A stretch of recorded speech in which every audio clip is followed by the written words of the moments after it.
우리 기장의 미래와 현재를 분석하고 또 앞으로 나아갈 미래에 대해서 같이 방향을 좀 논의하는 방향에 대해서 모색하였는데요. 그 설문 결과 관련하여서 같이 특강을 진행해 주실 예정입니다. 우리 김희원 목사님 나오실 때 큰 박수로 환영해 주시기 바랍니다.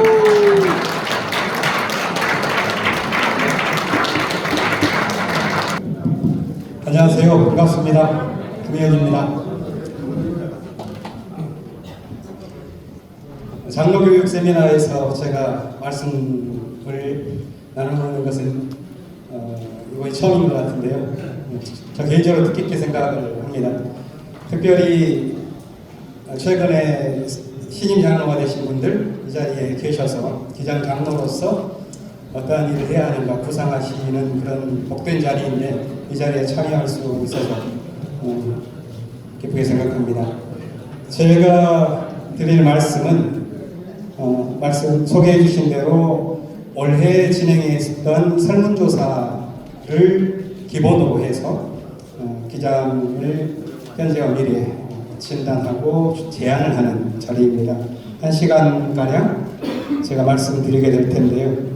앞전에 강의해 주셨던 최영규 목사님께서 좀 뜨겁게 우리의 마음을 일으켜 주셨다면 제 시간은 차분하게 우리의 현실을 되돌아보고 또 앞으로의 방향에 대해서 함께 모색하는 그런 지혜를 찾아보는 그런 시간이라고 생각합니다. 설문조사의 내용을 중심으로 제가 슬라이드를 한 35장 준비를 했습니다. 그 가운데 30장가량은 설문조사의 내용인데요. 앞뒤로 사족을 좀 붙였습니다.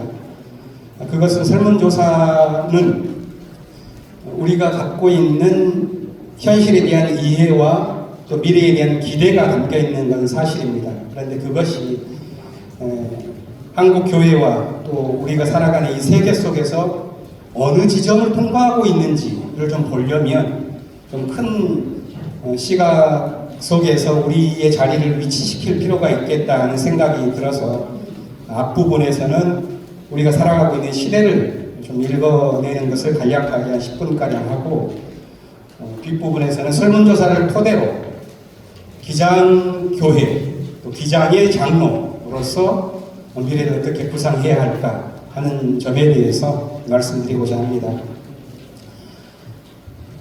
저 개인적으로 지난 9월과 10월에 미국 장로교단의 초청으로 한 20개 되는 미국 장로교회와 학교에서 평화를 중심으로 한 강연의 시간을 한 40일간 가졌습니다.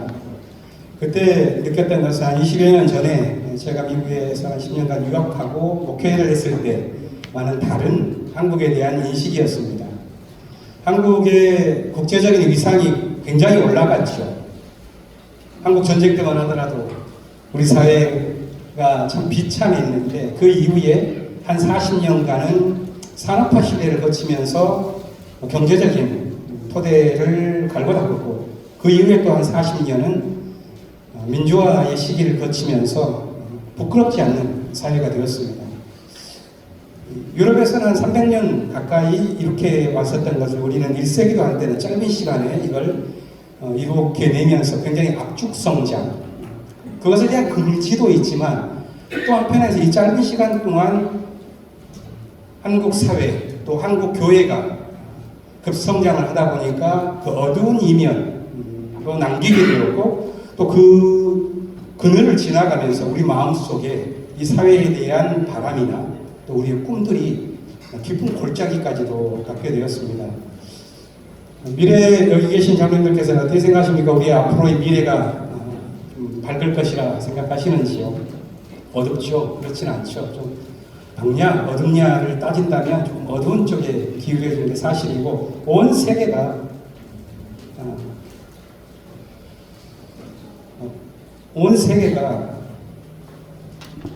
우리의 인식과 크게 다르지 않습니다. 저는 그것을 좀 꼽아봤더니 한 6가지 정도가 우리 사회의 화두처럼 다가왔는데요. 그 가운데 큰 4가지는 지난 30-40년 동안 소위 신자유주의라고 하는 자본주의에서도 금융자본을 중심으로 산업을 재편하면서 빈부격차가 급격히 벌어지는 그런 시대를 거쳐오면서 불평등이 그 이전에는 구조적이었지만 이게 많이 확대되어서 삶에 대한 불안과 아우성이 커졌습니다. 그리고 앞으로 우리 자본주의의 앞으로의 삶이 기술혁명을 통해서 더 발전될 것이라는 그런 비전도 있지만 그것이 꼭 장밋빛으로만 되어지지 않는 불안한 것들 역시도 이제까지 우리 사회가 발전해 온 방식 자체가 함께 살아가는 그런 공동체를 건설해 오는 방식으로 가지 않았기 때문에 오는 그런 두려움과 어둠이 있습니다.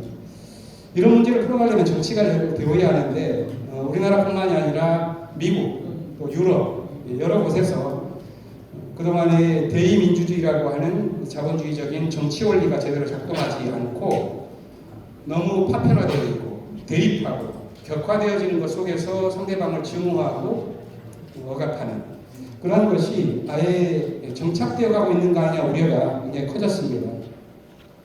세 번째로는 지난 한 30, 40년 동안 우리 세계가 서로 이웃이다 하면서 세계화가 추진이 되었는데 한 10여 년 전부터 전쟁이 일상화되어지는 방식으로 진행되어지면서 세계화의 시대는 지나갔다. 이제는 지정학의 시대가 다시 왔고 평화의 시대라기보다는 전략적인 냉전과 그 안에서 국지적인 열전들이 여러 곳에서 벌어지고 있는 총 한 60개국에서 직접적인 전쟁과 간접적인 긴장이 일어나고 있는 현실이죠. 또한 우리의 삶 자체가 매우 풍요로워졌지만 이러한 문명 자체가 오래 갈 수 있을까 하는 짙은 불안이 이 시대를 살아가는 사람들 모두에게 있습니다. 제가 볼 때는 이것이 경제, 정치, 문화적인 측면에서 온 세계가 겪고 있는 아픔, 또 극복해야 할 과제인데 쉽지가 않습니다. 왜냐하면 지난 30년 동안 많이 들어오셨겠지만 탈근대주의라고 포스트 모던이라고 하는 그런 지적 환경 속에 살아가면서 우리는 하나의 문제를 접근해 나아가는 방식을 함께 단일하게 해나가는 그런 방식의 시대를 이미 너무 멀리 떠나왔습니다. 그러다 보니까 이 시대 속에서는 자기 자신의 자리에서 자기의 문제를 들여다보고 자기가 추구해야 될 진리에 대한 집착과 또 추구 이런 것들은 매우 강해졌지만 자기와 다른 집단이 갖고 있는 그런 차이에 대해서는 매우 둔감해지고 무감해진 그런 시대를 겪다 보니 우리 사회는 많은 또 깊은 문제를 함께 살아가고 있음에도 불구하고 공동으로 대처해 나아가는 그런 힘은 약화되어 가고 있다. 함께 추구해야 될 진리에 대한 공동의 추구의 흐름들이 희미해진다. 사회학자들은 그것을 탈진리의 시대라 이렇게 말하기도 하죠. 이런 시대를 살아보니까 구조적인 문제들에 대해서 접근하기가 또 해결하기가 어려운 시대이고 그것이 총체적으로 오늘 우리에게는 기후와 생태 문제라고 하는 문명사적인 위기로 다가오고 있는 상황입니다. 이게 우리의 현실에 대한 간략한 점검이랄까요? 하는데 과제를 안다는 것과 그것을 해결하기 위해서 나선다는 것은 전혀 다른 문제죠. 우리는 이런 문제를 어린아이에서부터 어른들까지 희미하게나마 아니면 명확하게나마 여러 가지 방식으로 경험하고 있고 인식하고 있음에도 불구하고 오히려 이런 문제를 해결해 나아가는 방식에 있어서는 힘을 모으지보다는 딜레마 속에 있습니다. 위기는 중증적이고 그렇기 때문에 더 근본적인 변화가 필요하다는 것은 우리가 여러 곳에서 듣지만 오히려 위기가 커지고 우리 안에 중압감이 커질수록 우리 안에서의 함께 해결해 나아갈 역동성은 소진되어가는 그런 현실을 경험하면서 그러면은 이제는 그야말로 각자 도생으로 살아가야 되는가 아니면 다른 길을 우리가 함께 모색할 수 있는가 하는 그런 불안의 시대를 우리가 여러 곳에서 경험하고 교회도 예외는 아니라고 봅니다. 그럼 교회는 어떤 선택을 할까? 저는 오랫동안 이 문제들은 이 질문은 우리 안에서 희미하게나마 작동해 왔고 또 많은 영역에서 이 자리만이 아니라 들어왔고요. 제가 오늘 자료집을 보니까 그 주제 강연하셨던 최영 목사님께서도 마지막에 그런 제안들도 비슷하게 해주신 것을 봅니다.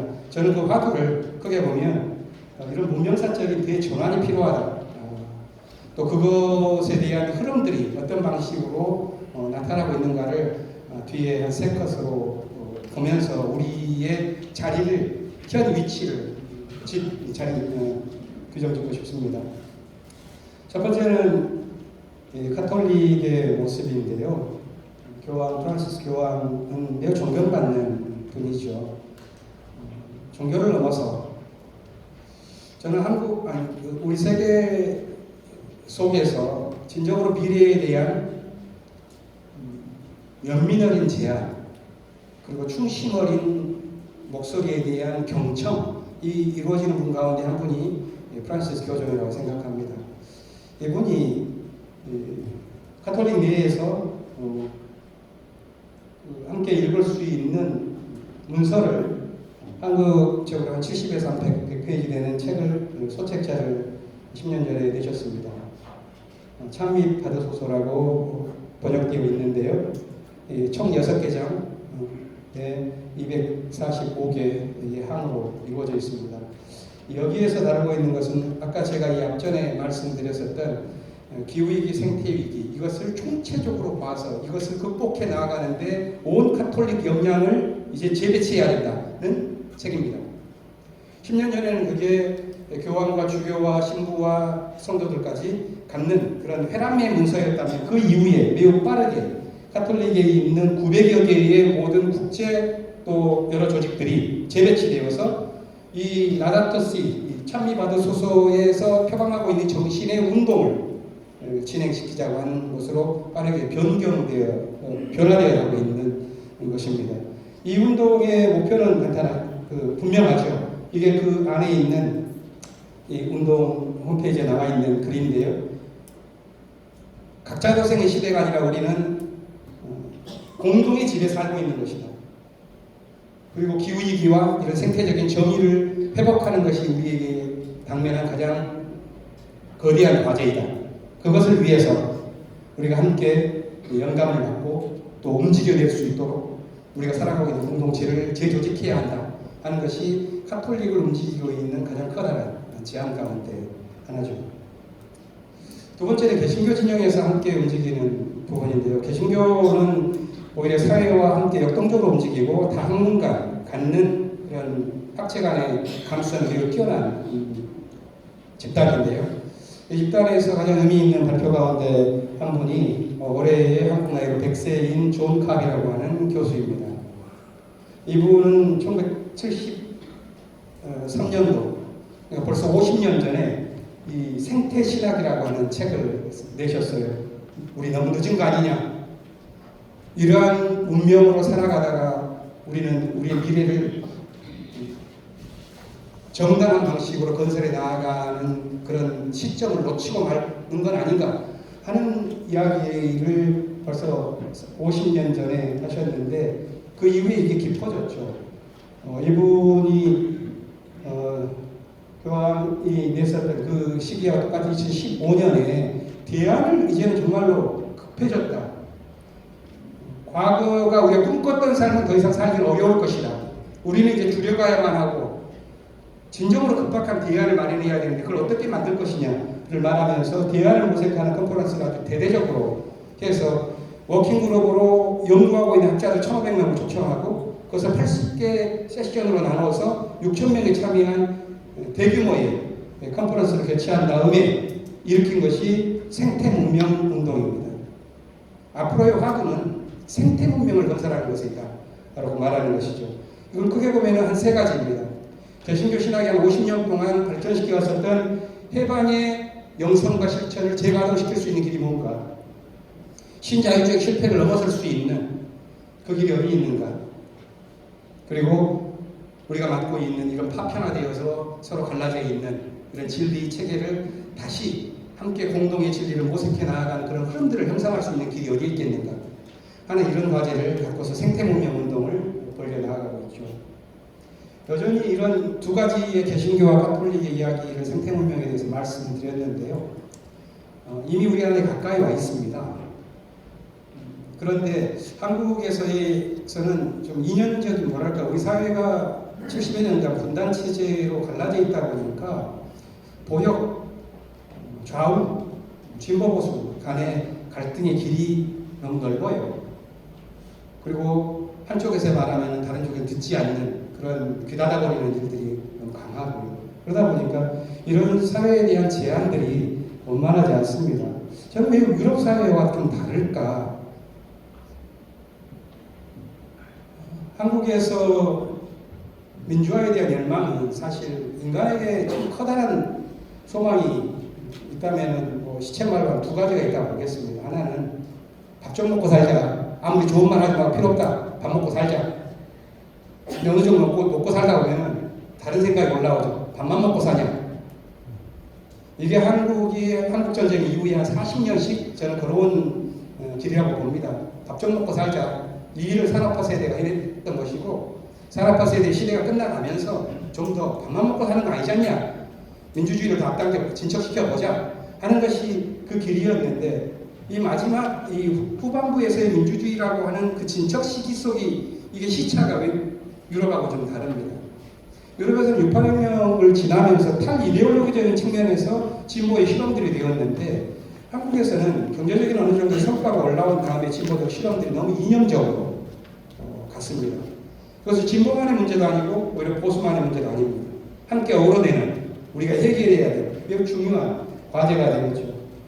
펠릭스 카탈이라고 이 책은 세계의 생태학이라고 하는 책인데요. 1989년도에 이루어졌고 이건 6.8혁명 세대 이후의 원숙한 사유체계 그리고 미래에 대한 제안을 정치철학자가 해낸 아주 대단히 중요한 책으로 현재까지 읽혀지고 있는 책입니다.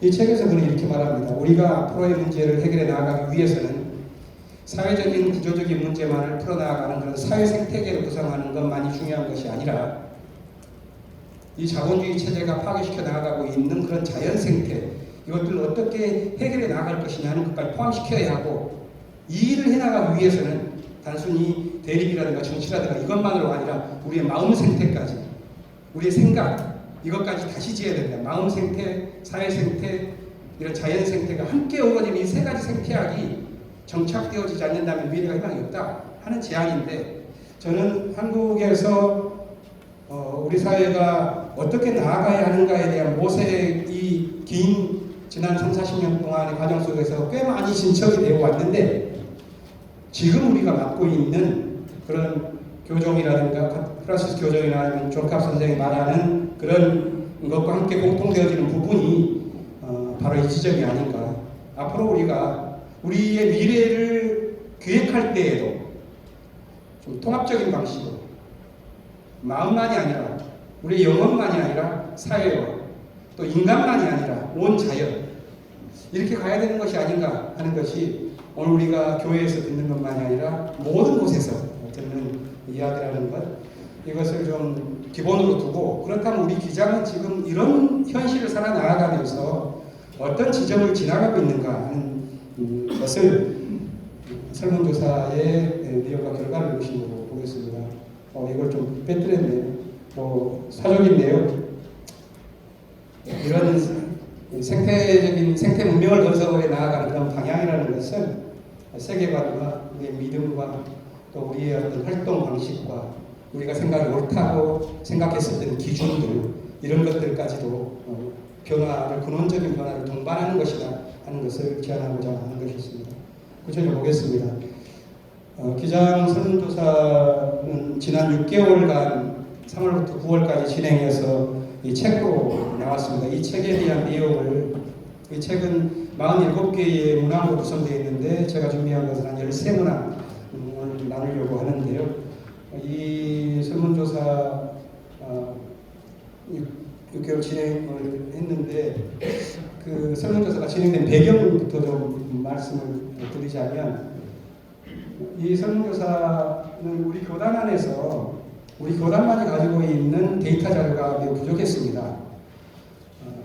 4년 전 105회 교단 총회 때 우리 교단의 신학교육을 독립시키서 좀 강화시킬 필요가 있다는 교단의 결정을 했고, 그걸 어떻게 할까 하는 와중에 아직 재원이라든가 여러 가지 여건이 불비되어 있는데, 그래도 이 문제를 하면서 기장의 정기적인 비전을 좀 만들어가자 하는 그런 결정 속에서 작년에 교학협력센터라는 것이 만들어졌습니다. 그 교학협력센터에서 그렇다면 기장의 교회와 앞으로의 선교를 우리는 지금 어떻게 해가고 있고 어떤 방향으로 가야 되는지 이걸 제안해야 되는데 우리 안에 데이터가 없습니다. 한국교회 트렌드라고 여러 곳에서 한국교회 전반을 대상으로 하는 것들이 있고, 그렇기 때문에 그 자료들은 있지만 그게 우리 교단하고는 시차가 있습니다. 왜냐하면 이제 보수적인 교회에서는 사회선교라든가 생태문명이라든가 이런 문제에 대한 감수성이 이제 정착되고 있는데, 우리 교단은 사실 30-40년 전부터 이미 그것들을 깊이 느끼면서 해오고 있기 때문에 우리의 자리를 그 데이터를 가지고서 보기 어려웠습니다. 그래서 우리의 자료를 좀 찾아보자 하는 그런 취지에서 금년 6개월 동안 진행되었는데요. 여기에 참여한 분들의 기초 데이터가 이렇습니다. 잘 보이실지는 모르겠지만 이게 연령인데요. 30대, 40대, 50대, 60대 여기에서는 우리 교단에서 속해 있는 시무 목사, 시무 장로가 대상이었습니다. 시무 목사 2,200분, 시무 장로 2,700분을 대상으로 하고자 했는데요. 시무 목사는 우리 교회 주소록이 있으니까 할 수가 있었어요. 근데 장로님들은 매우 어려웠습니다. 여기 아마 참석하신 분들 가운데에서도 여기에 참여하실 수 하시도록 연락받으신 분도 그렇게 많지 않지 않을까 우려하고 있습니다. 왜냐하면 앞에 앉아 계시는 전임 우리 종장로연합회 회장님, 문영률 장로님께서 참 많이 염려하시면서 도와주셨는데요. 이걸 진행해 나가는 과정에 장로님 2,700분을 이 시무장로로 있다는 교단 통계는 있는데 이분의 연락처가 확정되어 있는 자료가 없습니다.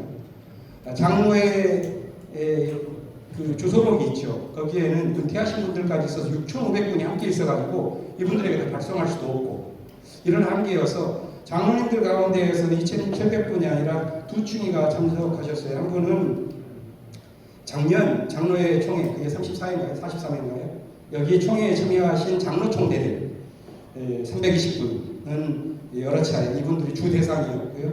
마지막에도 좀 미흡한 것 같다 생각되어서 제가 28개 노예 서기 목사님들에게 다 전화를 드려서 그 노예에 계신 분들에게 이 설문조사를 좀 전달해 주십시오. 이렇게 부탁드렸을 때 그 노예를 단톡방을 통해서 아마 접하신 분들이 있을지 모르겠습니다. 제가 말을 너무 길게 해왔는데요. 잠깐 쉬었다 가겠습니다. 혹시 여기 계신 장로님들 가운데서 이 설문조사에 직접 참여하신 분 있으시면 손 들어주시겠어요? 10분 미만이신 것 같아요. 아까 말씀드렸듯이 또 지금 이 자리에는 금년에 새로 장로 되신 분들께서 많이 참석하셨고 그분들은 이런 자리, 이런 기회 자체가 되게 없었고요. 그렇기 때문에 하겠는데 아무튼 이걸 감안하셔서 좀 따라와 주시기 바랍니다.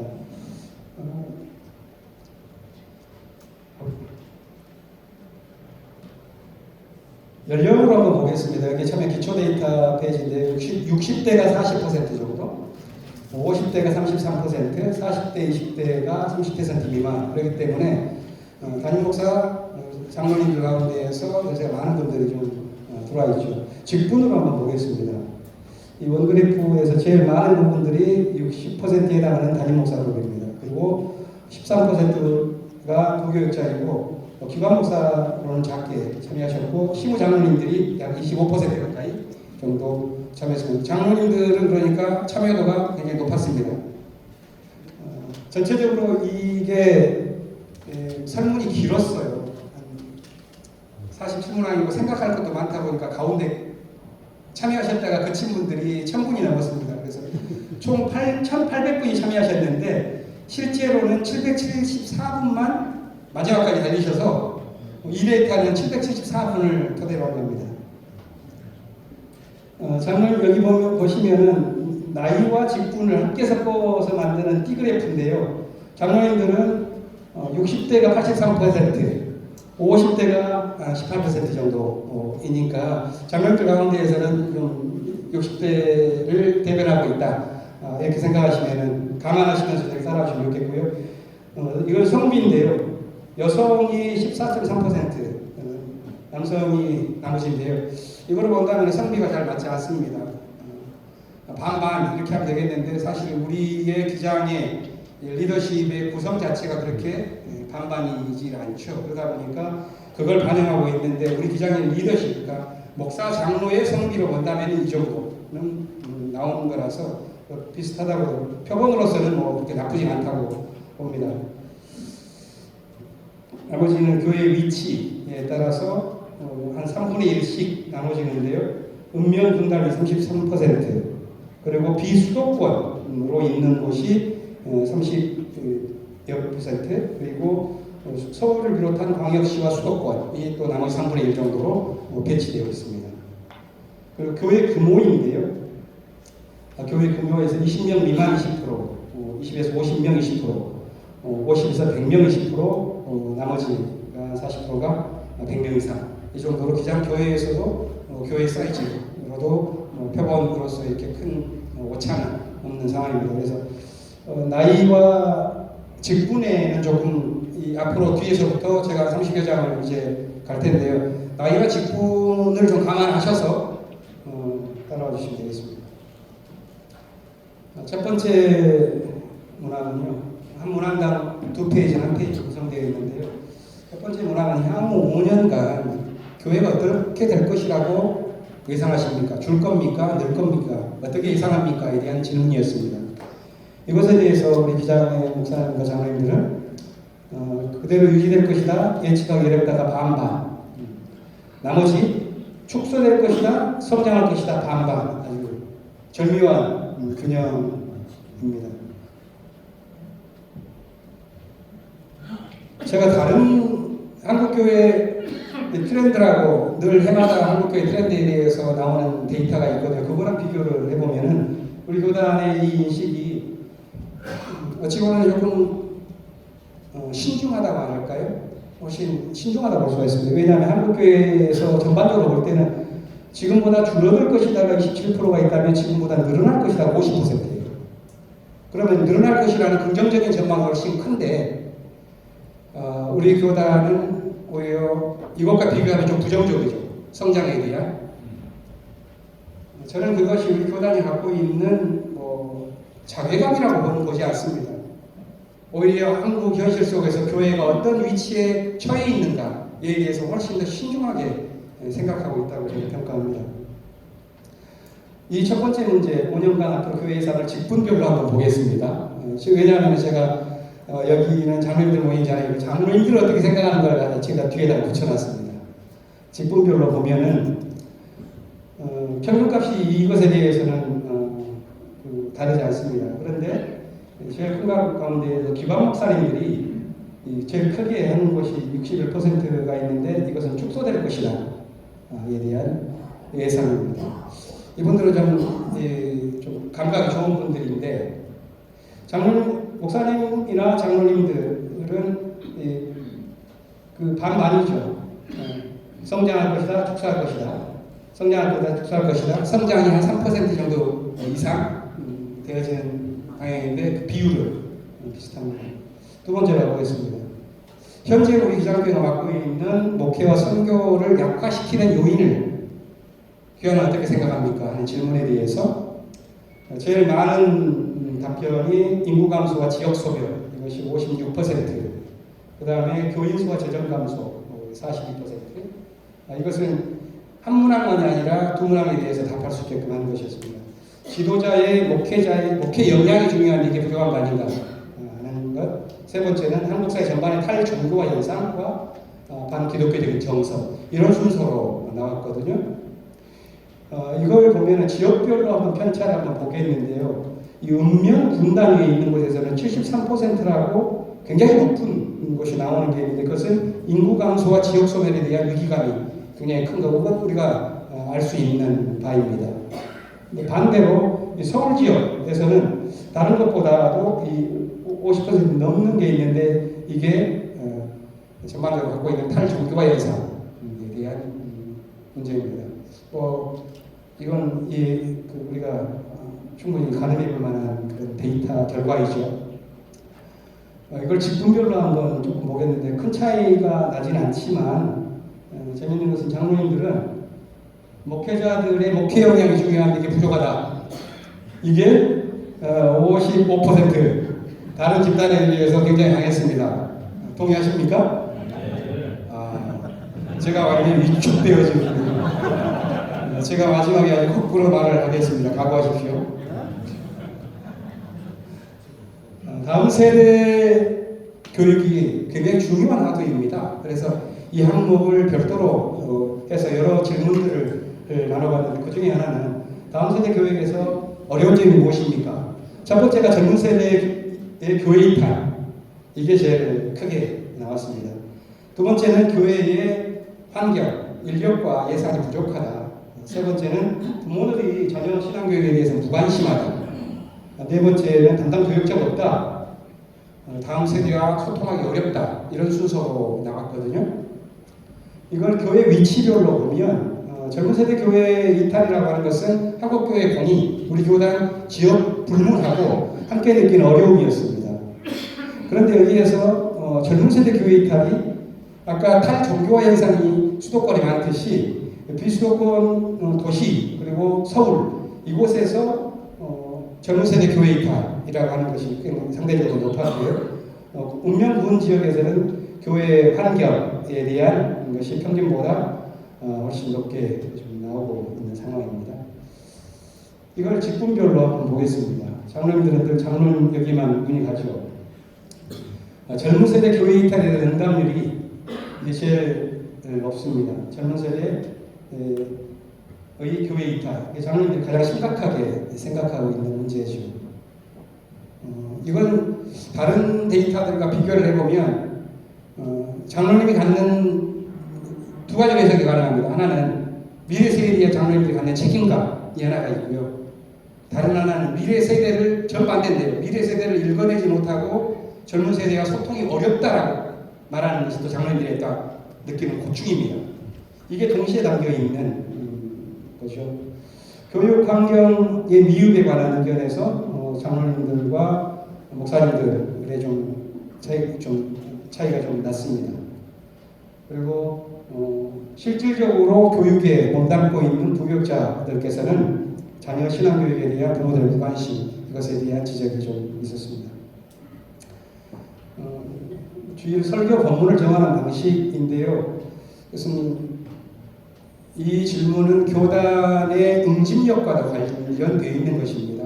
우리 교단에서는 우리 교단의 교회력을 3년 주기로 성서를 함께 균형감 있게 볼 수 있도록 교회력을 만들었습니다. 거기에 따라서 1, 2, 3년차 이렇게 해나가면서 진행하거든요.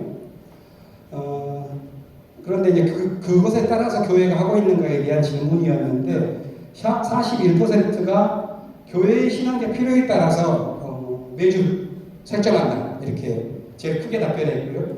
두 번째가 우리 교단의 교회력을 따른다라고 하는 게 31%, 그리고 교회 자체의 연간 계획을 미리 세워서 진행한다는 게 22%입니다. 그러니까 40대, 50대는 이 평균값에 가까운데 30대, 60대에서는 이 교단 목회 교육에 대한 활용도가 좀 달랐습니다. 30대에서는 많이 낮았고 오히려 60대에서는 상대적으로 교단의 교회를 사용하는 분들이 높았습니다. 장로님 직분별로 이것에 대한 이해인데 장로님들은 45.2%가 제일 큽니다. 이게 평균값보다 큰데요. 이게 뭐냐면 교단의 교회를 성서를 따라서 진행하고 있다라고 이해하셨어요. 실제로 진행하는 한목사님들은 27%만 하고 있다고 말을 했거든요. 장로님들은 아니다, 우리는 45% 하고 있다. 이렇다면 장로님들이 조금 더 교단에서 진행되고 있는 것들에 대한 이해를 좀 높일 필요가 있지 않겠는가 하는 그런 편차를 보여주는 지점이기도 하겠습니다. 목회 역량을 강화해야 된다 하는 것은 앞에 나왔고, 그렇다면 어느 분야가 목회 역량을 강화하는 데 필요한 분야인가에 대한 질문이었습니다. 제일 큰 것은 목사님들이 많이 있어서 아마 그런 답변이 나왔을 수도 있는데 1등 뭐 큰 차이가 없이 한 3개가 제일 중요했습니다. 그래도 이제 제일 첫 번째는 성서를 읽을 때 문자주의에 갇히지 않고 신학적인 안목을 갖고서 성서를 읽어낼 수 있는 것이 필요하다. 그리고 설교를 구성할 때 기복주의로 가는 것이 아니라 성서적인 설교를 해나가는 것이 중요하다 한 게 첫 번째였고, 두 번째는 교회학교와 다음 세대에 대한 활성화를 시켜낼 수 있는 프로그램, 이 리더십이 나와야 된다. 세 번째, 그리고 지역과 마을에서 함께 할 수 있는 목회 프로그램이 좀 나왔으면 좋겠다 하는 것이었습니다. 나이에 따라서 편차가 좀 있었는데요. 30대 같은 경우에는 미래세에 대한 관심이 한 2배 가까이 컸습니다. 그리고 40대들은 그 신학과 성서적인 설교에 대한 관심이 컸고요. 50대에서는 지역활동, 목회, 마을 목회에 대한 관심이, 60대는 기도와 영성, 이런 좀 세대별로 좀 주안점들을 좀 다르게 두셨고요. 이걸 직분별로 좀 본다면 담임 목사 같은 경우에는 신학과 성서적 설교 그리고 마을 운동 목회, 이것이 상대적으로 컸고, 부교육자와 장로에게는 교회학교 청년 세대 미래에 대한 기대, 관심이 더 컸습니다. 이제는 좀 목회 측면보다도 좀 사회에 대한 인식, 사회 성격에 대한 부분으로 좀 넘어가고 있는데, 현재 교회에서 교회 안의 활동만이 아니라 교회 밖을 향해서 교회에서 하고 있는 사회 선교의 영역은 어떤 부분이 있습니까? 하는 질문이었습니다. 이것에 대해서 지역을 돌보고 가난한 이웃을 돕는 그런 복지 차원에서 진행한다고 하는 교회가 가장 많았습니다. 3분의 2 정도가 여기에 집중하고 있었죠. 두 번째는 생태 환경이 굉장히 빠르게 커가고 있는 부분이라서 생태 환경이 두 번째를 차지했습니다. 18%. 그 다음에 우리 기장의 전통적인 어떤 주제였었던 통일과 인권에 관한 것을 여전히 중요하게 생각하신 교회들도 다수 있었습니다. 이걸 재정 규모와 관련해서 좀 봐봤는데요. 재정 규모가 좀 이 빨간 부분에서 이 부분이 1억 원 미만, 1억 원 이상 되어지는 교회에 상대적으로 크죠. 이것은 복지와 돌봄에 대한 관심이 이 재정 규모가 넉넉한 곳에서는 가능했고 또 컸습니다. 물론 여기는 또 반대죠. 재정 규모가 작으면 그런 돌봄들을 해나가기가 굉장히 어려운 그런 차원인데, 이 재밌는 지점이 5천만 원에서 1억 원, 우리 교단에서 가장 많은 그 중거 집단을 갖고 있는 부분인데요. 그러면 한 50명에서 100명, 50명 어간의 교회로 우리 교단이 제일 많은 부분을 차지하고 있는데, 이 부분이 생태환경이라든가 평화통일, 이 복지 돌봄이 한 절반, 나머지 절반 정도가 이렇게 그래프가 왼쪽으로 오는 것을 볼 수가 있는데, 다른 여러 해석들이 있겠습니다만, 저 개인적으로는 이 5천만 원에서 1억 되어지는 그런 규모의 교회가 여러 가지 면에서 좀 실험적인 것들을 진행하고 있는 거 아닌가 하는 그런 모습으로 비춰졌습니다. 직분에 따른 사회선교 영역 인식의 편차, 여기에서 보시면 장로님들은 복지, 돌봄, 이것에 대한 관심과 또 현재 교회에서 진행되고 있는 것들에 대한 이해도가 높았고요. 기관 목사님 같은 경우는 앞으로의 생태 환경, 평화 통일 이 주제에 대한 관심이 다른 평균값과는 달리 컸습니다. 교단의 미래에 대해서 어떤 바램을 갖고 계십니까? 하는 질문이 다음 이 질문인데요. 교단의 질문, 이것에 대해서 우리 교단의 장기 비전이 수립되어 있는 것이 무엇보다 필요합니다. 라고 하는 것이 1순위였습니다. 두 번째는 목회 역량을 강화할 수 있는 프로그램들을 다각적으로 만들어냈으면 좋겠다 하는 게 두 번째였고요. 세 번째는 우리 교단의 제도 정리, 그리고 이것과 비슷하게 위기교회가 많이 형성되고 있는데 이곳을 지원할 수 있는 프로그램들도 필요하다 하는 것이었습니다. 이 가운데에서 지역 다른 편차가 좀 있는데요. 수도권 읍면단위 에서는 그 위기교회 지원에 대한 부분이 상대적으로 22%니까 상대적으로 크지요. 반면에 수도권 같은 경우에는 이 목회 역량 강화에 대한 부분이 굉장히 상대적으로 큽니다.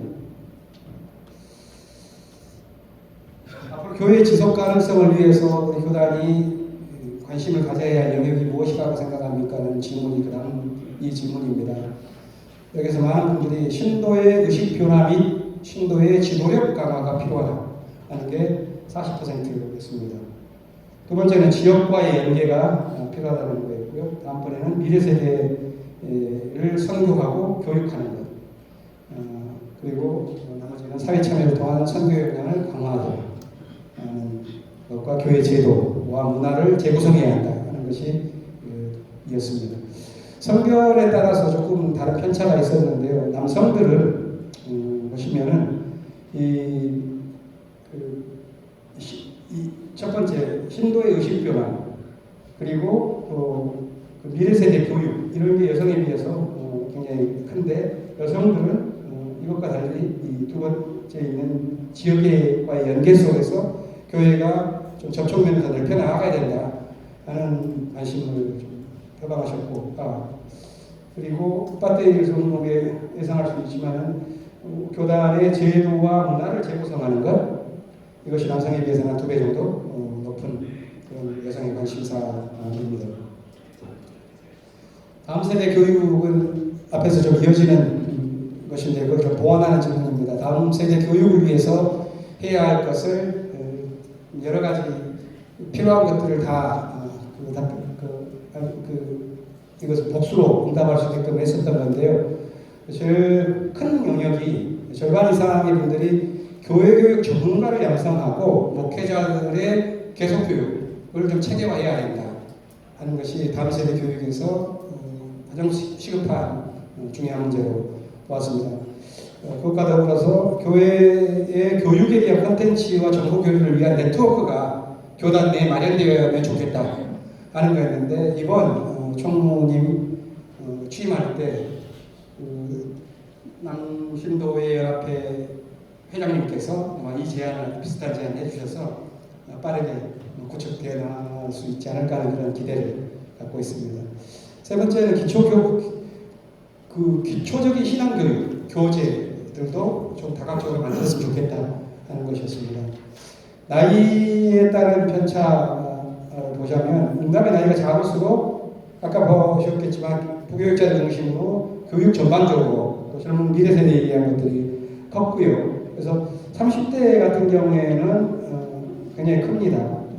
다른 것에 비해서 80% 가까이가 전문가 양성에 대한 것이었죠.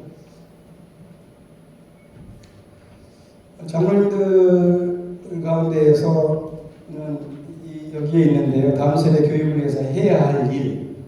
장로님들 역시도 교육의 전문가 양성 및 목회자 계속 교육 이게 필요하다는 것이 절반 이상 되는 분들이 지적을 하셨고요. 또 나머지 질문하시기 바랍니다.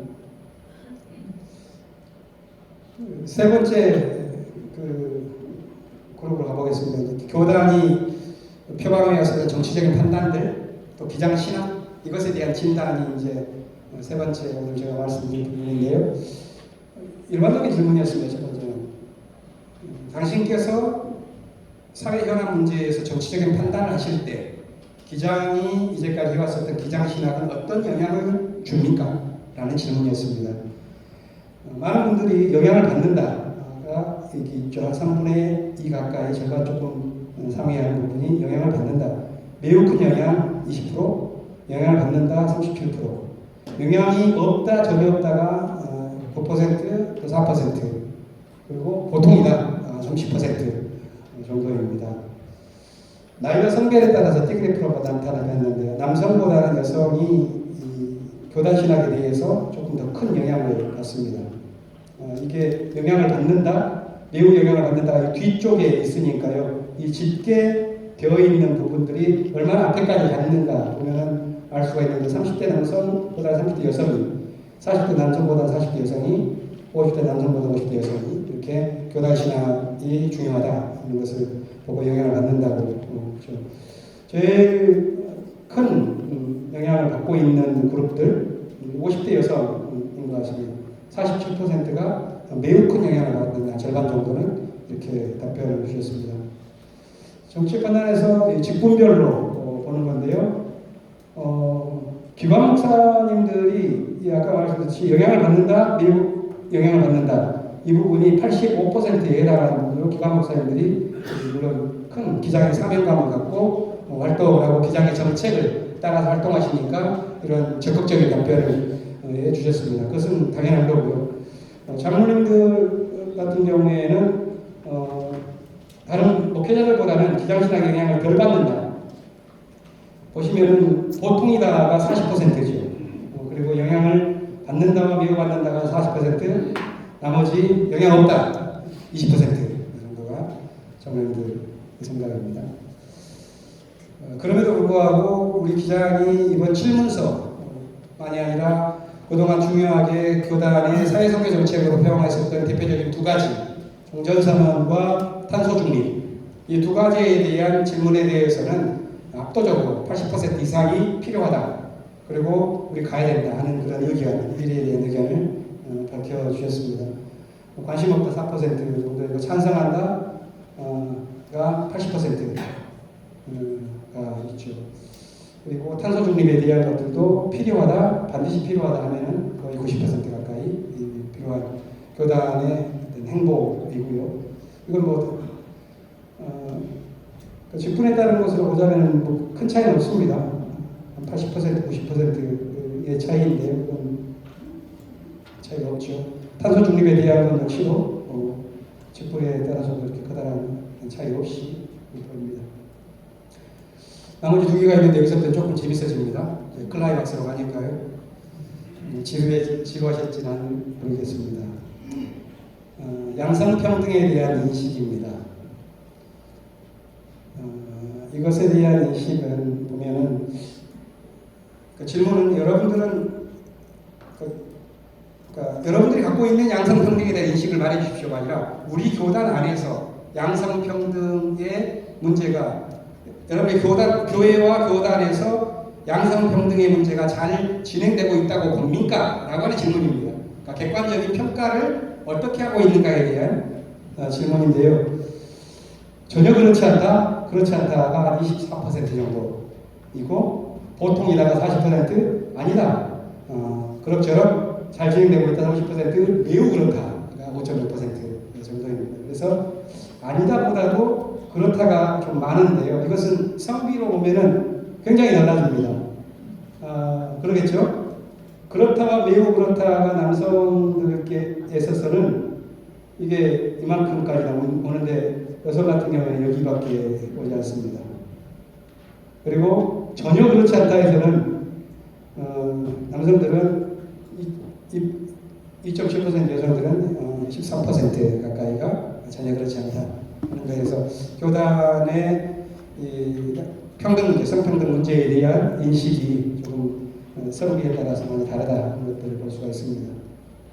직분에 따른 것을 본다면은 부정평가, 그러니까 전혀 그렇지 않다, 그렇지 않다라고 이 두 가지 색깔에서 담임 목사에 비해서 부교역자와 기관 목사 비율이 훨씬 높죠. 여기까지니까요. 담임 목사는 여기까지인데 부교역자와 기관 목사는 여기까지입니다. 신부장로 목사들과 봤을 때 보통이라는 얘기는 하지만 평등하다는 긍정평가가 굉장히 높아요. 그러니까 장로님들은 그렇다, 매우 그렇다, 우리 교단이 잘 된다는 게 과반수 넘었습니다. 박수 쳐야 됩니까? 이런 것을 요즘 말로 근자감이라고 그러죠. 이 자신감이 어디서 나왔는지는 한번 해석을 해볼 필요가 있겠습니다. 마지막 문제입니다. 동성애 문제, 핫 이슈이고 앞으로 한국 교회가 이 주제를 안고 씨름을 해야 하고 바글바글 앓으면서 앞으로 10년간 지날 것이고 한 10여 년간 또 조정기간을 거칠 것이고 그 다음에야 이 문제가 해결될지 한 세대는 걸릴 것 같습니다. 이것에 대해서 우리 교단은 어떻게 생각하는지 보겠습니다. 이 질문을 뽑고 이 답변을 준비할 때에도 다른 질문에 비해서 좀 늦었습니다. 이것을 질문은 간단했으나 교학에서는 동성애 문제에 대해서 어떻게 생각하십니까? 라고 하는 간략한 질문입니다. 여기에 대해서 잘 모르겠다. 4.4%. 죄이지만 그리스도의 사랑으로 포용해야 한다. 39.1%, 40% 가깝죠. 성정체성으로 인정하고 환대해야 한다. 27%. 동성애는 죄임으로 받아들일 수가 없다. 22.6%. 동성애는 질병으로 고쳐야 한다. 6.8%. 이게 아까 774번의 답변입니다. 저 개인적으로 좀 다행스러웠었던 것은 이걸 보면서 앞으로 우리는 긴 논쟁과 성서 해석과 신학적인 어떤 주장들 이런 것들이 이렇게 벌어지는 소통의 시대를 거치게 될 텐데요. 이 시대를 거치려면 매우 중요한 그룹이 있습니다. 그 부분들 뭐냐면 일단 신학적 판단은 유보하고 우리가 함께 이것을 보듬고 나아가자고 하는 이 토대가 굳건해야 되는데 우리 교단에서는 그 부분이 제가 익혀진 데는 40% 정도가 됩니다. 그래, 이제까지 우리가 이해하던 바는 것은 받아들이기 어렵다, 죄라고 보자. 하지만 이것은 그리스도의 사랑으로 품고 가는 것이 옳다 하는 게 40%고요. 나머지 한 반반 정도가 이제 좀 논쟁의 주체가 될 수가 있죠. 성 정체성으로 인정하자는 것과 아니라 그것은 죄이니까 받아들일 수 없다. 이게 반반 정도가 지금 있어서 논쟁을 해가야 할 상황입니다. 이것을 아까 표본집단을 제가 말씀드렸을 때 이거 문제 좀 민감한 문제니까 조금 더 관심을 볼 필요가 있는데요. 성별의 차이나 나이의 차이에 따라서 조금 가감을 해야 해요. 이 결과 역시도 좀 가감을 해야 합니다. 왜냐하면 젊은 여성일수록 성 정체성을 인정하고 환대해야 하는 비율가 높고 나이가 많은 남성일수록 죄나 질병으로 보는 의견이 높죠. 그건 우리가 해석할 수 있는 부분이고요. 60대 남성은 죄임으로 수용할 수 없다. 이게 죄임으로 수용할 수 없다. 이게 절반인데요. 이 부분입니다. 이 부분입니다. 38%. 높았고요. 30, 40대 여성은 죄임으로 수용할 수 없다는 항목과 질병임으로 고쳐야 한다는 것은 아예 없습니다.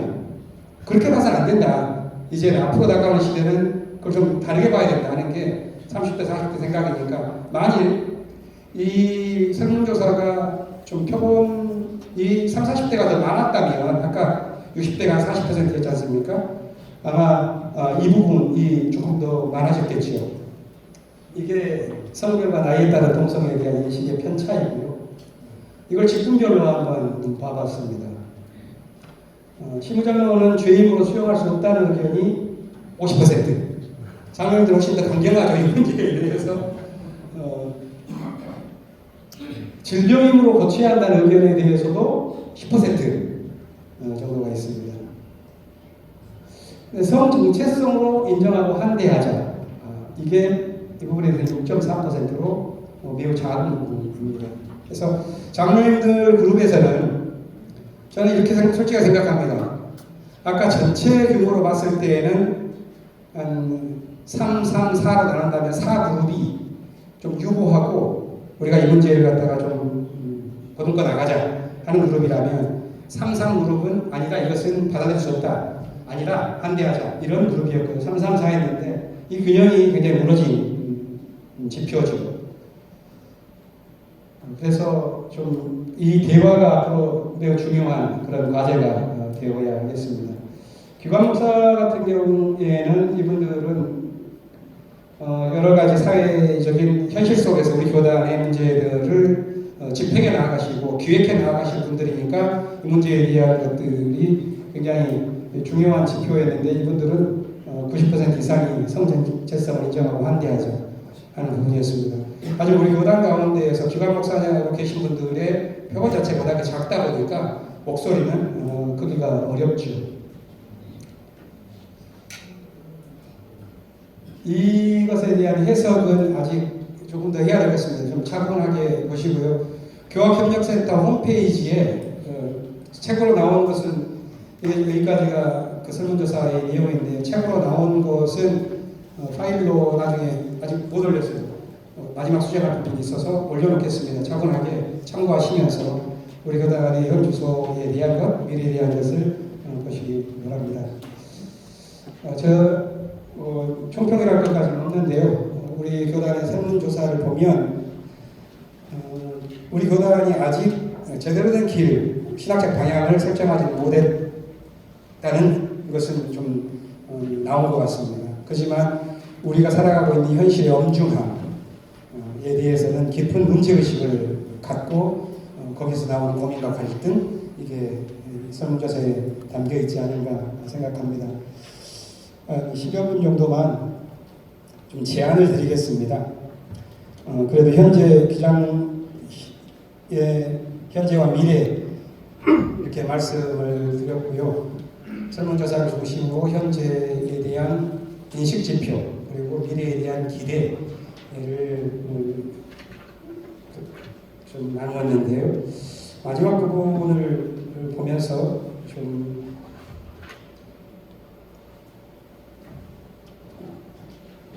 교단의 미래를 어떻게 만들어 나아갈까 하는 것에서 제가 앞에 우리 사회가 변해 나아가니까 커다랗게 생태적 전환이다 하는 말씀을 드렸고 주제 강연에서도 그 부분이 마지막에 있었습니다. 제가 그 생태적 전환을 해나가기 위해서는 이건 좌우의 문제가 아니라 이 지구에 살아가는 모든 이들의 생사의 문제라서 공동의 지혜가 필요한 부분입니다. 이제까지 생각해 왔었던 대립과 갈등의 문제라기보다는 이제는 대립과 갈등 자체가 해결책이 될 수 없다는 그런 방식으로 사회 패턴들이 변해가고 있죠. 인문학자들이나 신학자들이나 정치학자들이나 사회학자들이나 공이 보여지는 게 사회 패러다임의 전환이라는 이야기를 많이 하고 있습니다. 많이 들으셨기 때문에 제가 이걸 가지고서 중언부언하거나 길게 드리지는 않겠습니다. 중요한 것은 예전에는 우리가 정신이 깨어있지 않았을 때는 하나의 힘이 커지면 그 큰 힘으로 정복을 하고 이기는 것을 당연하게 취급을 했습니다. 그러나 그것은 그 시대를 지나가자 성찰이 있고 반성을 하면서 아니다. 기득권만 힘 있는 사람은 강자들만 이긴 세상에 어떻게 살만나는 세상에 그럴 수 없다. 약자들의 시각도 반영하고 또 우리가 서로 다른 차이 속에서 갖는 다양함들을 인정하자 하는 방식의 세계가 인식이 지난 30여 년 동안의 인식이었죠. 하지만 그것 가지고도 이제는 부족하지 않는가 하는 방식으로 우리의 세계가 나아가고 있습니다. 그건 뭐냐면 각자의 방식으로 옳다고 생각하는 것이 아니라 그것들이 더 소통하고 함께 공동의 집을 지어내는 새로운 책임감의 지점들과 영역을 만들어내지 않으면 미래가 매우 불투명하다. 그런 관계성에 대한 인식의 문제이죠. 저는 그걸 위해서 불과 2번과 3번을 간략하게 우리 앞으로 목회와 선교를 꿈꿀 때 생각해 보는 것이 중요하지 않겠는가.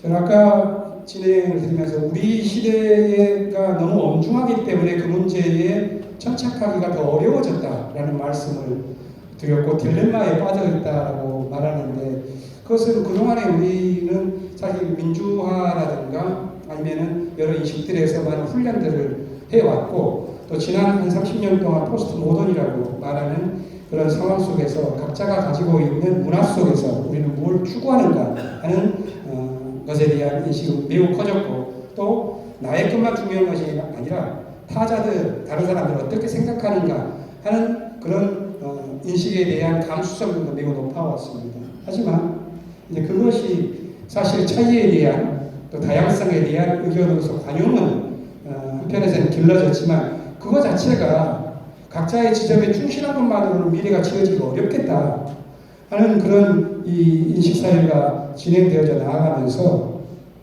예전에는 힘 있는 사람들 힘을 키워가지고 이겨야 된다 라고 하는 의미에서 제일 중요한 어떤 운동과 활동의 동력이 단파성이었다면 지난 한 30년 동안은 여러 다양함들을 우리가 느낄 수 있는 다양한 감수성들이 필요하다 하는 그런 감수성의 문제가 중요했다면 이제는 그것까지 더 넘어서 이 세계가 함께 앓고 있고 이 차이와 갈등이 내재된 이 세계 속에서 이 문제를 해결하려면 어떻게 하느냐 나는 이걸 위해서 어떻게 준비가 되어야 하느냐 보다 심오하고 더 근원적인 문제 속에 도달했습니다. 아마 이건 제가 많이 말씀을 드리지 않더라도 여러 가지 면에서 느낄 수가 있습니다. 차이만으로는 안 된다. 다양성만으로는 안 된다. 우리 공동의 과제를 어떻게 갖고 나아갈까? 맹자의 이야기를 대해서 간단하게 좀 언급을 해봤는데요. 맹자는 시중이라고 하는 지혜를 중요하게 생각을 했죠. 그 맥락 속에서 어떤 것이 적절한가 하는 것이 지혜인데요. 그걸 위해서는 인의예지라고 하는 사단이 우리 인간의 삶에 필요하다고 말했는데, 사실 지난 시기 동안 이 지식 중심의, 지혜가 된 지식 중심의 세계에서는 이 사단 중에서 제일 앞에 이 희비지식, 이것이 굉장히 커졌습니다. 인간의 품성 가운데에서 이 지식에 대한 욕망이 커졌고, 이것은 굉장히 우리가 많이 봤죠. 그러나 상대방에 대한 측은지식, 그리고 자신의 과거에 대한 수호지식, 그리고 우리 함께 윤리를 예를 만들어 나아갈 그런 사양지식, 이런 것들이 아주 약해져 왔습니다. 우리 사회 자체가 길러내기 어려웠습니다. 앞으로 교회 공동체 안에서는 저는 이런 다양함을 훈련해온 한 세대를 자라왔으니 미래 세대와 함께 길러나아가 미래 세대를 염려하는 리더십에서 매우 필요한 지점은 그동안 우리에게 공동체 안에서 부족했던 저 지점들, 측은지식, 수호지식, 사양지식, 이것이 좀 길러질 수 있는, 그래서 함께 연대해 나아갈 수 있는 그런 흐름들을 만들어갔으면 좋겠다 하는 것이고요. 그것이 우리가 세계를 위기 속에서도 좀 길러갈 수 있는, 미래를 바라볼 수 있는 어떤 그런 방향이지 않겠나 하는 생각을 합니다. 마무리를 좀 해나가겠습니다. 제 개인적인 경험을 토대로 해서 마무리를 하고 싶은데요. 제가 기장 목사로서 40년을 살아왔었던 과정, 그리고 학문을 할 수 있는 기회를 주셔서 공부를 하면서 세계 신학과의 흐름과 대화 속에서 느꼈었던 그 경험들 속에서 우리는 뭘 향해야 하는가 하는 것에 대한 문제입니다. 우리 교단에 대한 문제가 있는데, 이것은 미국 장로교에 대한 문제입니다. 왼쪽에 있는 사진은 미국 장로교, 켄터키 루이빌에 가면은 미국 장로교의 본부가 이렇게 있습니다. 제가 지난 9월과 10월에 미국 장로교단의 초대를 받아서 한반도의 분단과 현실에 대한, 그리고 앞으로 평화를 위한 한국 교회와 한국 사회가 어떤 노력을 하고 있고, 미국의 국제적인 책임과 미국의 교회와 사회가 어떤 협력 관계를 맺어가야 되는가 하는 이런 협의를 20여 번의 교회 학교에서의 강연과 또 한 25번 정도의 여러 모임, 지역 모임을 거치면서 지나왔는데요.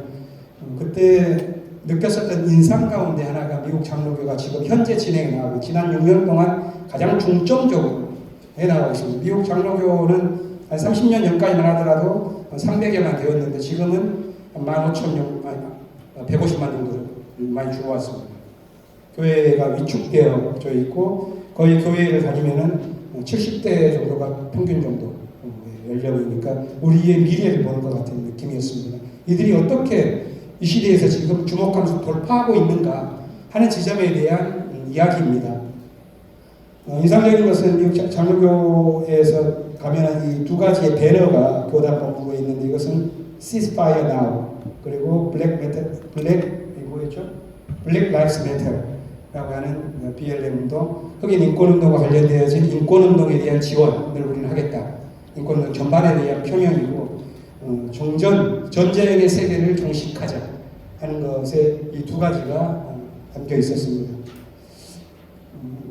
미국 장로교에서 하고 있는 제일 중요한 것은 8년 전에 교단 총회에서 결정을 통해서 우리는 마태복음 25장 운동을 하자는 거였습니다. 마태복음 25장 35절부터 36절까지 보면 예수님께서 최후 심판 중에서 이런 질문을 하시죠. 내가 줄였을 때 너는 먹을 것을 주었고, 내가 목마를 때 마실 것을 주었고, 이런 6가지 태제가 있는데 교회가 이 일을 해야 한다라고 말하면서 교회의 선교 방향을 6가지로 나눠서 진행을 해나가고, 교단의 프로그램들, 헌금 미니스트리 프로그램들을 교단 내에 만들어서 각 지역 교회에서 해나가고 이것을 할 수 있는 하는 교회는 이 배너를 다는 겁니다. We are Matthew 25 Church. 우리는 마태복음 이후자 교회다. 라고 표방하는 거죠. 이 복음대로 줄였을 때 먹을 것을 줬다? 아, 그러면 우리가 가난에 대한 목회를 해보자. 배고픔에 대한 목회? 목마름에 대한 때 마실 것을 줬다고? 그러면은 물의 문제, 클린워터의 문제, 그리고 생태적 정의의 문제 하자. 나그네로 있을 때 영접했다? 그러면은 이민자 문제와 그런 문제를 그리고 헐벗었을 때 이것은 가난의 경감, 병들었을 때 건강과 평안, 그리고 감옥에 갇혔을 때 구조적인 억압과 폭력에 대한 시스템을 고쳐나가는 투쟁, 이런 것을 성서에 나오는 것으로 우리는 이런 성서적 교회가 되겠다고 하는 표방을, 성서적 교회라는 건 뭐냐? 라고 말할 때 이런 활동을 하는 것으로 보고 있다는 것이죠. 그리고 이게 앞으로의 미국 교회가 활로를 찾아 나아가는 방향을 고민해 왔었던 과정이라는 것을 나옵니다. 저는 마지막 이제 끝내야 될 시간인데 마지막은 질문으로 그냥 드리고 싶습니다. 이 가운데에는 새로 장로가 되신 분들이 계시죠. 다른 장로가 아니라 기장의 장로이십니다. 기장의 장로라고 하면 고민이 많습니다. 왜냐하면 조금 전 최영규 목사님께서 말씀하셨지만 다른 교단보다도 빠른 속도로 교단의 양적인 규모가 줄어들고 있지 않습니까? 그러면 진짜 어떻게 해야 되나? 아까 직분별로 하는 지평 그 차이에서 편차에서 이렇게 보셨는지 모르겠습니다만은 직분별로 봤을 때 기장신학이 당신에게 영향을 미칩니까? 했었을 때 장로님들의 대답이 얼마였는지 기억하셔요? 얼마였죠? 한 50% 가까이가 기장 영향 나는 없다 라고 봤습니다. 물론 그게 기장의 현실이라는 것은 저는 알겠습니다. 거의 인정합니다. 기장의 현실이죠. 큰 차이가. 예전에 기장, 아마 여기 장로님께서 60대가 많으실 텐데 20대 30대 때 기장교회를 다니셨을 때의 그 열정, 그 자긍심, 이것들은 매우 옅어졌으니까요. 차이가 없잖아요. 기장을 빛냈었던 교회가 예전에는 지역마다 포스터가 있어서 좀 기뻤는데 이런 게 많이 무너졌습니다. 그러다 보니까 우리가 기장교회인지 아닌지도 모르겠고 그런 애매함이 있다 보니까 애매한 것부터 무너지는 거예요. 복음이라는 것들은 함께 사회를 향해 나아가는 방식의 삶들도 있고 그것을 나아가기 위해서 자기의 내면을 굳건하게 만들어가야 하는 그런 과제들 두 가지가 있거든요. 그런데 하나를 강조하면 하나가 약해지기도 합니다. 그러나 하나에 치우치면 둘 다 할 수가 없게 된다는 게 저는 제가 아는 기장신학의 내용입니다. 목사님들이 목회를 성장하기 위해서 신학교육을 더 이행하고 그래서 목회학 박사과정을 진행을 해 나아갈 때 유학 가는 곳 가운데는 미국이고 미국에 가면 그런 목회 성장학을 배우기 위해서 가는 학교가 캘리포니아 파사데나에 있는 풀러 신학교입니다. 여기에 목회학 박사 과정을 갖고 있는 분들은 그런 자긍심이 있어요. 거기에서는 보수적인 평균적인 신학을 하는데 한인 목회자들은 보수적인 신학을 많이 택하면서 한인 목회자 교육의 포션이 많이 커졌습니다. 금년 초에 제가 안식년을 맡고 있는 그때에 풀러 신학교 패커티 멤버들이 연락을 해서 저에게 과목을 하나를 온라인으로 가르쳐 달라고 했는데 그게 성령론에 관한 것입니다. 그리고 그분들이 저에게 했었던 이유는 딱 하나입니다. 제가 10년 전에 유아여자대학교에서 냈었던 서남동의 철학이라고 하는 책 때문에 저에게 부탁한 거였는데요. 거기에서는 서남동이 생각하고 있는 우리 기장의 신학에 정초를 했었던 분 가운데 한 분이죠.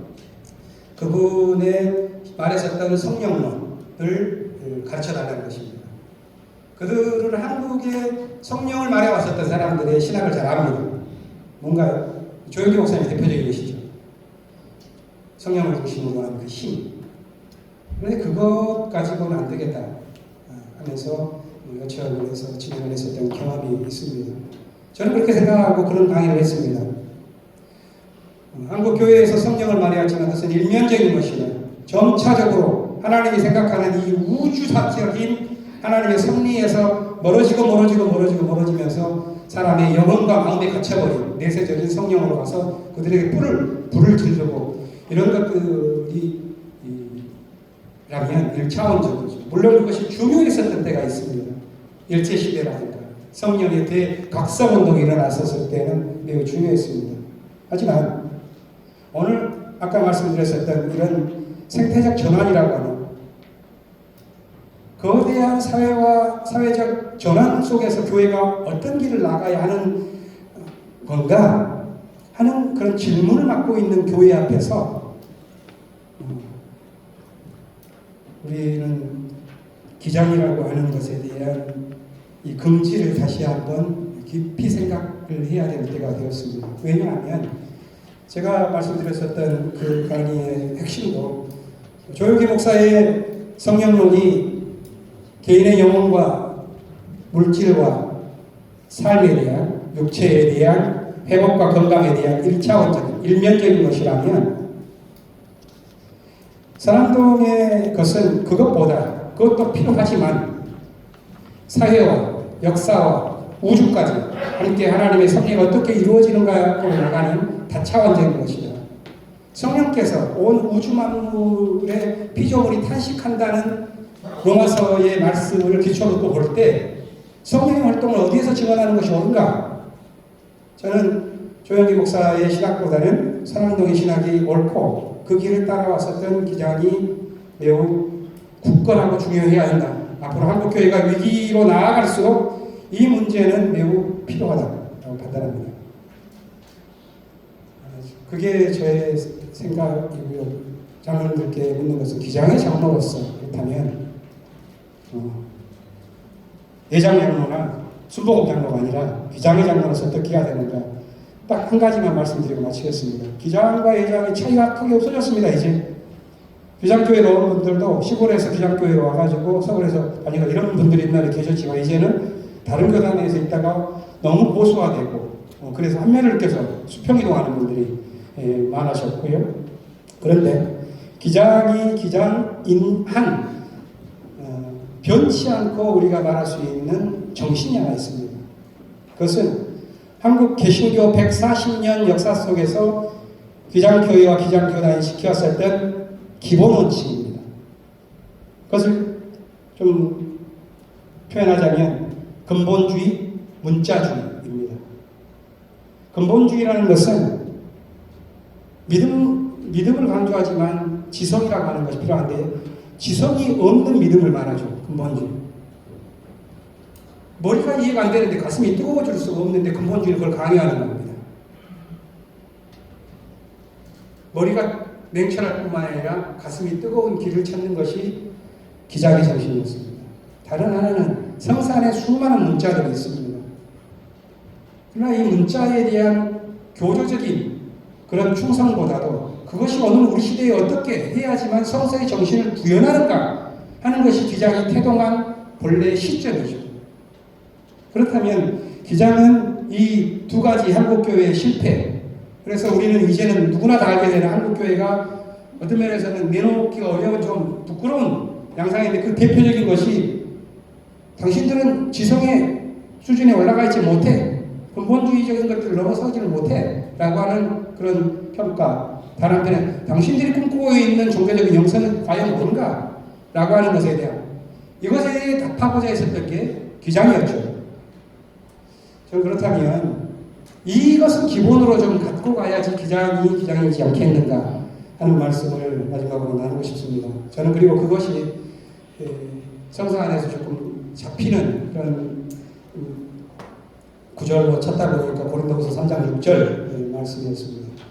하나님께서 우리에게 새 언약의 일꾼이 되는 자격을 주셨습니다. 새 언약은 문자로 된 것이 아니라 영으로 된 것입니다. 문자는 사람을 죽이고 영은 사람을 살립니다. 이게 기장의 정신이었고 이것이 어떻게 앞으로 진행될 것인가. 위기로 깊어갈수록 함께 지혜가 모아지기보다는 오히려 더 그 억눌린 곳에서 각자 도생의 길로 가기가 더 어렵죠. 하지만 우리가 여기 모인 이유는 그것이 아닌 기장의 길에 대한 그런 방향을 찾고자 했는 것이라면 이 성서가 주는 영, 이것이 필요할 텐데요. 성령께서 그런 지혜와 용기의 영을 장로님 모두에게 내려주시기를 기원하면서 오늘 강의 마치겠습니다. 고맙습니다.